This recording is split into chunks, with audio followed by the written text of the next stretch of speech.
Welcome, I'm Jon Caldara, president of the Independence Institute and your devil's advocate. Later on, we're going to talk a little bit about birds being killed. No, it's my sensitive side. But first, our good friend, State Treasurer Walker Stapleton. Good to see you again.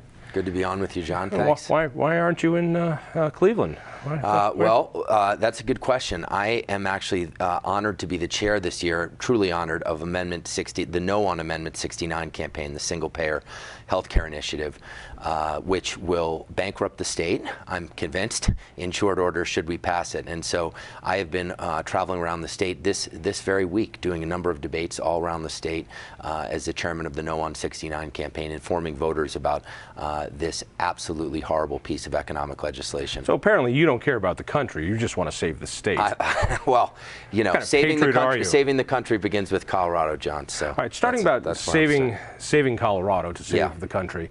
Colorado's in a situation that a lot of other states and a lot of localities are in, and this has been your pet hot button, and I want to thank you for trying to shine light on it.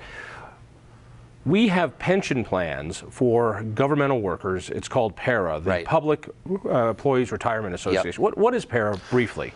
PERA stands for the Public Employees Retirement Association of Colorado. It covers about 530,000 plus workers, retired, not retired, K through 12 school teachers, higher ed. Half a million? Half a million, absolutely. And it is vitally important that the promises made to these people, especially the younger generation of public workers in Colorado, are ultimately promises that Colorado can keep. And what's going on right now is a shell game of accounting gimmicks and really a mirage around the financial health of the system. And it is incredibly, in my opinion, both disingenuous and dishonest to have a system which is racking up debt or deferred liabilities in accounting terms, which younger generations of public workers are going to have to pay for when you and I are headed out to pasture. I'm never headed out to pasture. But let's simplify this a little bit. Those of us who lucky enough to be employed, we try to stash away some money in a 401k program. And sometimes our employer might match it, maybe he doesn't. But the idea is that this is something and it's ours, we own it. Right. We go to another job, that's still ours. The old system used to be of pensions, and that you worked for IBM for 30 years and you built up your pension. IBM had this huge plan. They put money into this system and they pay you. Right. Except that didn't always work, and that sometimes that pension fund went sour. I think about the good folks who worked at United Airlines and had their pensions, and I knew retired pilots whose retirement was cut in half and then cut in half again because that pension fund was raided. So why doesn't the state do the same thing and give people something that is theirs that other people can't have? Why is it that how did we get to the system where we have this pension system, kind of like Social Security, where it's all dependent upon future people to come in and pay for retirees' benefits? Well, that's a good question. You know, the public sector is really the last rail of defined benefit plans, where you're guaranteed a certain rate of return and you play no active role in managing your retirement. And a lot of people have talked about transitioning PERA and other public plans, both at the state and municipal level, to defined contribution plans from defined benefit plans. The problem is you can't just flip a switch and have that happen. And here in Colorado, we have a pension system that is more than $26 billion short or underfunded. You and I both know that we had a titanic battle over the hospital provider fee in the legislature last year. That would have had a budget implication of approximately $140 million. This is a problem that's $26 billion large. So you can't just flip the switch and have that. Give a size of that, because we get lost in numbers. The people who are depending upon the state for their retirement benefits, all these things have been very lavishly promised to them. This plan is so in debt, so upside down, that we could take every dollar the General Assembly spends on everything in the state of Colorado for an entire year and put it into that fund, and it would still be upside down. Absolutely. That's how mammothly large this problem is.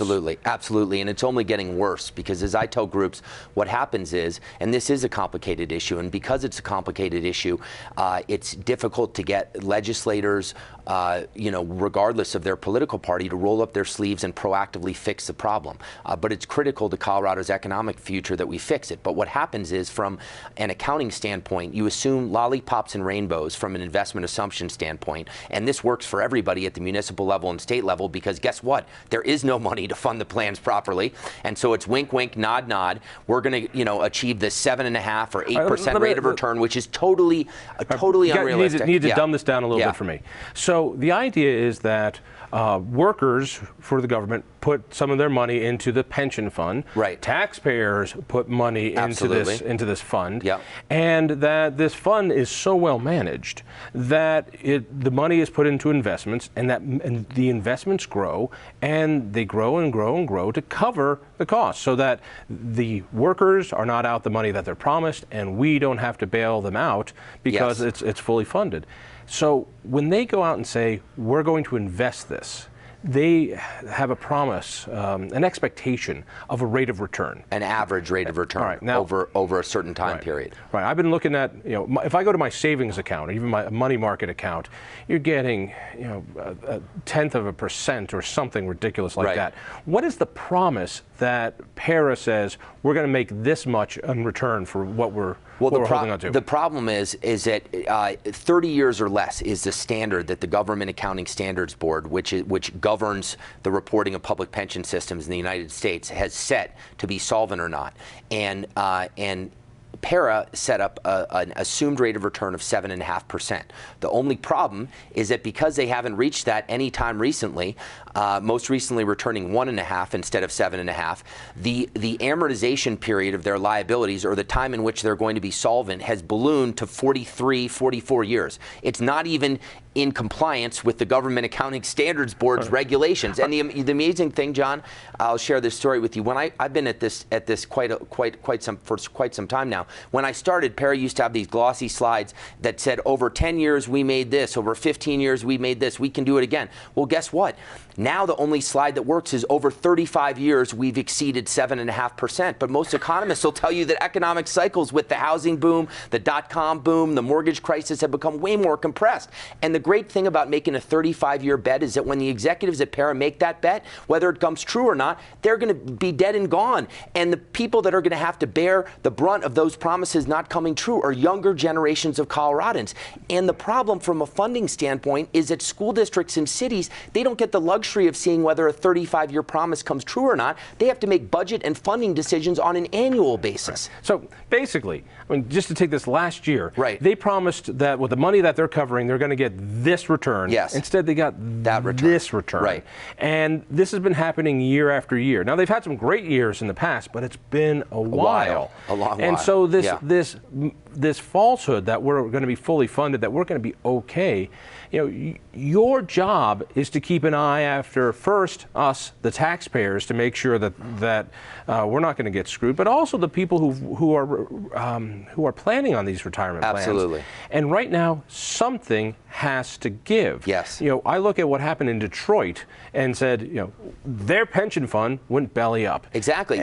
And you just illustrate the whole falsehood of the promises that are being made, because in Detroit, the workers thought the same thing that our public workers feel here in Colorado, which is, come hell or high water, my retirement is constitutionally guaranteed. I'm going to get 100 cents on the dollar. Yeah, that works until there's insolvency or bankruptcy, and the courts come in and they restructure the whole process, and they say, hey, guess what, Caldara? You're not going to get 100 cents on the dollar for your public pension in Colorado. You're going to get 13 cents on the dollar, and you have to stand in line with all the other creditors to see who gets priority. At the same time, it's incredibly disingenuous. At the same time, those people who have 401ks or something that is their own, that is front-loaded. Right. It is there. That's how much you have. You can have say in how you invest it. You want to take a higher risk. You want to take a lower risk. There it is. The other is an empty promise. And it's the same thing that we're doing with Social Security, the same thing we're doing with Medicare, the same thing we're doing with Medicaid, same thing we're doing with Obamacare. Yeah. So there's this intergenerational problem that maybe we'll be lucky enough to be dead for, but some of the children we love, there's just no way that this is going to stay solved. Absolutely, and the reason I'm so focused on this is that I believe the problem's snowballing and only going to get worse. If you look at the fact that PERA invests 25% of its portfolio now approximately in fixed income, if you look at yields both domestically and internationally, where Germany just sold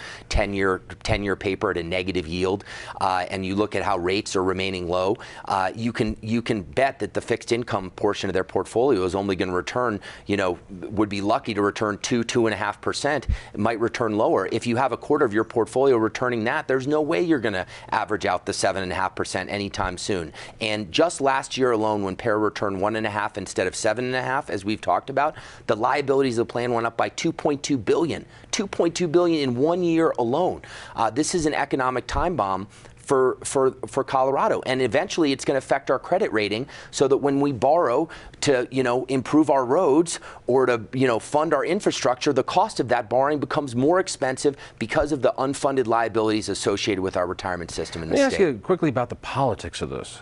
There is a governing board for PERA. Right. All right. So they're not idiots, are they? You're on that board, yes, are you not? Absolutely. Because you're the treasurer, you have a spot on that. So why are they hiding this? You've even asked for information as a board member, right, to see retirees' information. Well, we had a multi-year lawsuit, and you that lost. was ultimately unsuccessful. Right. And I tell people, call me a skeptic, but every single judge that ruled against me was himself or herself a member of the system, and there's a rule that if all are conflicted, none are conflicted. So I haven't even been able to see financial information or data as the treasurer of Colorado and the only board member by law. It's an absolute joke, to be diplomatic about it. They say it's going to be okay. They say that a few years back we passed something called Amendment 1. No, it was Senate Bill 1. Senate Bill 1 said, you know what, we're going to change the payouts just a little bit to retirees, and over time it's going to be just fine. Trust us. Yeah. We're going to be okay. Yeah. It seems to me the people who should be most upset are government workers, because maybe we'll bail them out as taxpayers, but maybe we won't. Exactly, and especially younger public workers in the plan. If you're a 22-year-old that wants to go teach for the city of Durango and be a public school teacher for the rest of your life, if you're if you want to go work at a higher education institution and you're just out of school, those are the people that are going to be left holding the bag when these promises don't come true or not. And as far as the board goes, in some states the treasurer is the sole administrator of the pension fund. I wish that were the case here. I have the scars to prove it, but the gubernatorial appointees are the only people on the board that are required to have a financial background and no economic self-interest in the plan. And that's why the Ritter and Hickenlooper appointees, even though they're Democrats and I'm a Republican, have been by and large great board members and been able to take sober-minded view of the system. But you have so many people on the board who have an entrenched economic interest. They don't want to touch their benefits. And they end up being Walker, a rubber stamp. Thank you for doing what you're doing. It's Keep a joy. it on. It's a joy. Thank you, John. Appreciate it. Please don't watch this next little thing, because I don't want to ride this bicycle. Stay tuned.